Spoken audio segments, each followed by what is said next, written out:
Hi, this is Marcel of Marcel on Tech, and today I want to do a quick video on 5 reasons why you should definitely probably not buy this phone. This is the Xiaomi 14 Ultra. Let's get into it.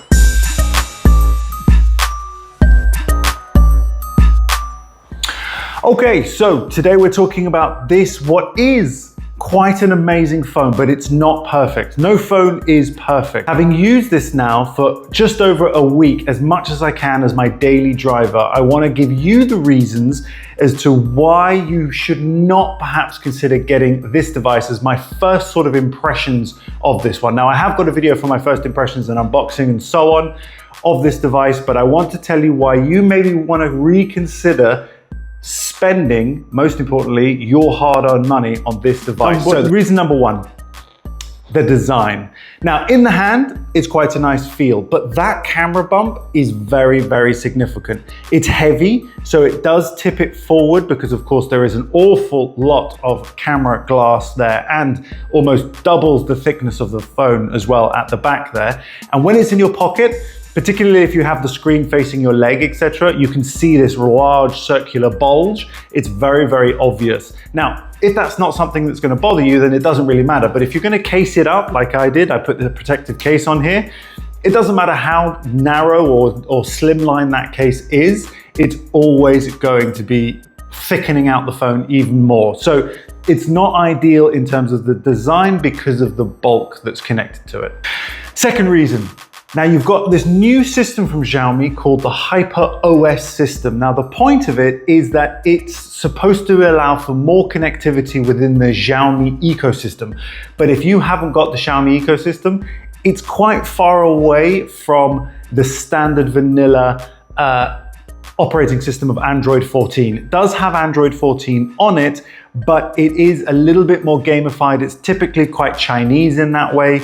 And if you don't like the sort of gimmicky, highly saturated, a little bit cartoonish theming, then this is something that you're not gonna like. Now, you can change the themes in fairness to this, but again, I find that the theme store, I struggle to go through and find a theme that I like the look of, one that's a bit more mature, perhaps a bit more calm, etc.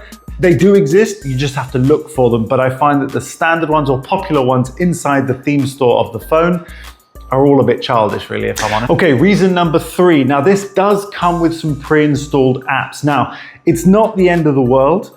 You can delete most of them. So, for example, you've got the App Mall, which is their app store, which comes pre-built into the phone itself. It's okay, it's not that great, it's a bit annoying. Can you delete it? Let's do it right now. No, it won't allow me to delete any of those, some of the pre-installed apps, but you've got ones like AliExpress, which I didn't install on here, and it comes preloaded, but it does allow you to delete it. Now, if you've seen my short on how they delete, it's extremely satisfying. I will put a link to that above. So deleting apps on this is actually one of the most fun things you can do. Fourthly, this unfortunately doesn't support eSIMs. Now, I don't quite understand why, because I would have thought in 2024 that is a standard issue thing going on with all smartphones, but this doesn't actually support eSIM. If that's important to you, this phone is not an option, but it does have dual SIM, so there is a back and forth. There is a variable there that doesn't obviously impact everybody, but if an eSIM is essential for you, this phone isn't going to work for you. And reason number 5, and probably the most important, is going to be the price. This is a €1,500 device when new. Now, if you've seen my other video, there are ways of getting it cheaper, and I'll put a link to my other video where I've showed you how you can get this for cheaper. A little clue on the box here. But €1,500 is an awful lot of money for what is, it is a flagship device. Let's give it that, but it's an awful lot of money. And unless you do need pro standard lens or camera capabilities, this is overkill. And that price is way too high a price for you to pay. Whereas there are other devices that would be just as capable at a much more reasonable price. So those are my top 5 reasons as to why you might not want to consider getting the Xiaomi 14 Ultra. Do you agree or disagree with any of my comments? I really, really hope that you've got some value from what I've said. If you've got one and what you love about it, I'd love to hear it in the comments below. If you're unhappy about your device for whatever reason, I'd love to also hear about it as well. well. Now, as some of you may know, we're now achieving new landmarks with this channel. I'm really excited and want to say a massive thank you. But in addition, I've now created a new supporter page on buymeacoffee.com. Now, the links will be in the description, but basically what it allows you to do is to support this channel so that we can then grow it further. What I'm planning to do very, very soon are some monthly giveaways. So if you are involved with the support scheme, then you will be immediately entered into any of those giveaways when they happen.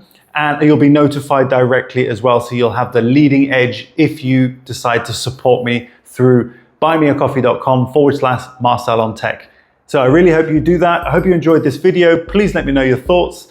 Don't forget to like and subscribe, of course, and I'll see you very, very soon in my next one. Bye-bye for now.